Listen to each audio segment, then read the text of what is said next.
Hello, what's up mga ka-J-Vlog? Welcome ulit sa panibagong video. And for today's video, ayan, i-game test na rin natin finally itong isang napakalupit na entry-level smartphone ni Realme, ang Realme C71. Maganda kaya to? Tara mga ka-J-Vlog, check natin.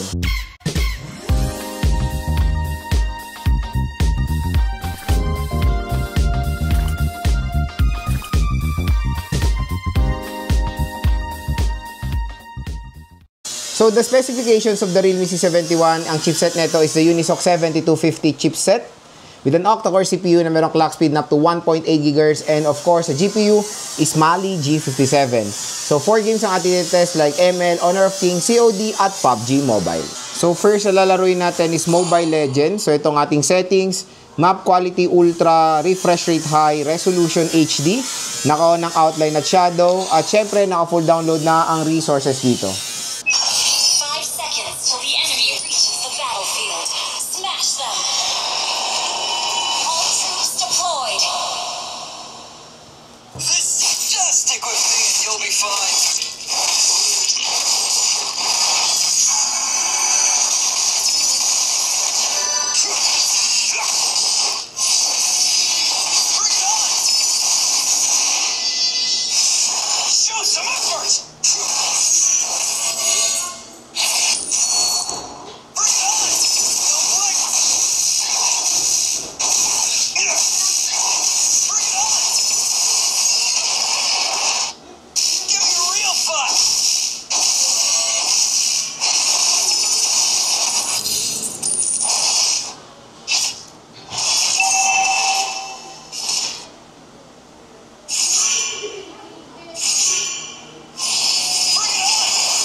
So, pagdating sa Mobile Legends, mga ka-J-Vlog, okay na okay ang performance din dyan. Ni Realme C71, smooth siya. Sa mataas na settings na ma-offer niya, high refresh rate, at lahat ng mga settings is nasa mataas, even yung map quality. Kayang-kaya niya nang walang kahirap-hirap ang ML, mga ka-J-Vlog, sa high settings. At nung nag-screen record ako, no problem din. Nakakalaro naman tayo na mabuti dito ng ML. Kaya panigurado may enjoy nyo po maglaro ng Mobile Legends dito sa Realme C71. So next is Honor of Kings. Ito ang ating settings. So graphics high, FPS high, resolution ultra.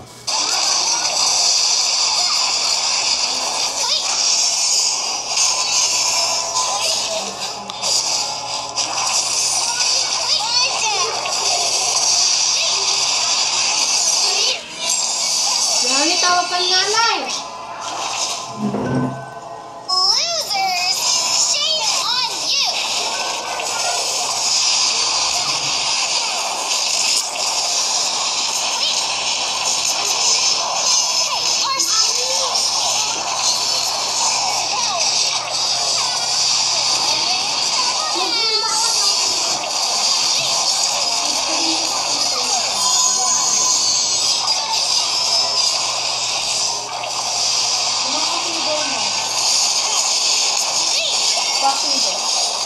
So pagdating sa Honor of Kings, ayan, playable din naman siya dito sa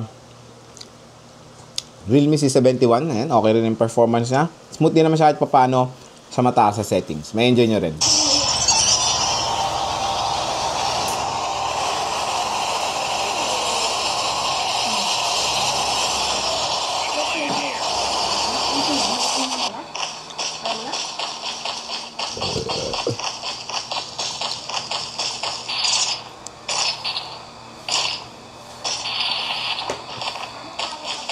Mawit lang, ma!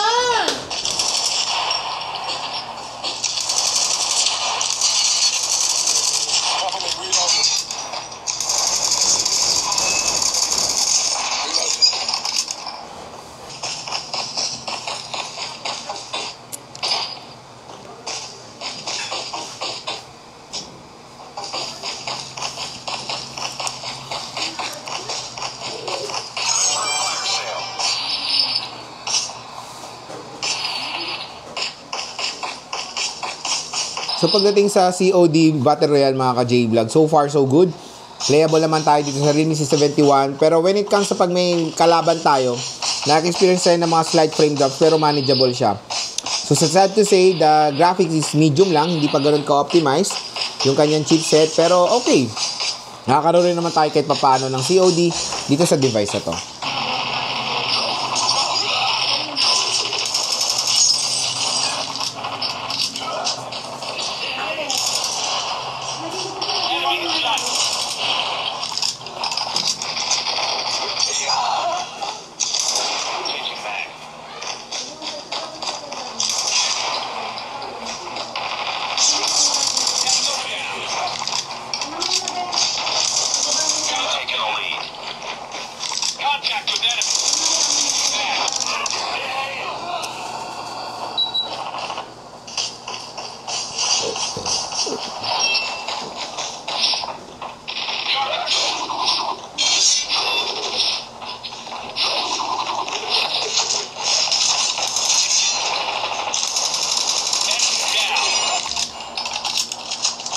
So in fairness mga ka-J-Vlog, when it comes sa multiplayer, smooth siya.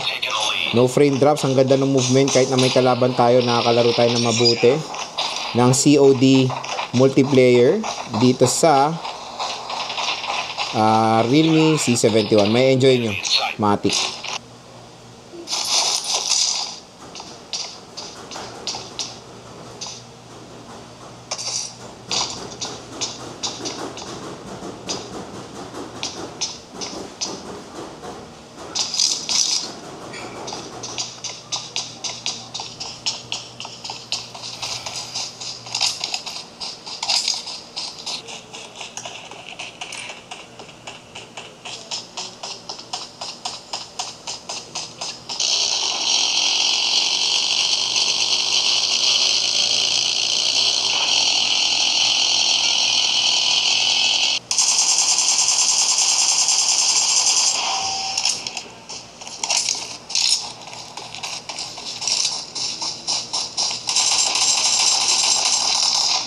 Ako, na-eliminate na. So, pagdating sa PUBG, ayan, so far, playable naman siya rin dito sa Realme C71 at ang graphics natin is sa better frame rate. Okay naman po, makakalaro naman kayo mabubuti.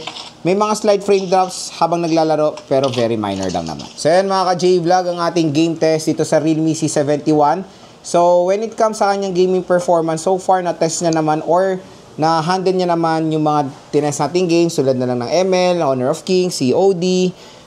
Sa COD Battle Royale, meron tayong mga few frame drops na na-experience while playing, pero manageable naman in even sa PUBG Mobile.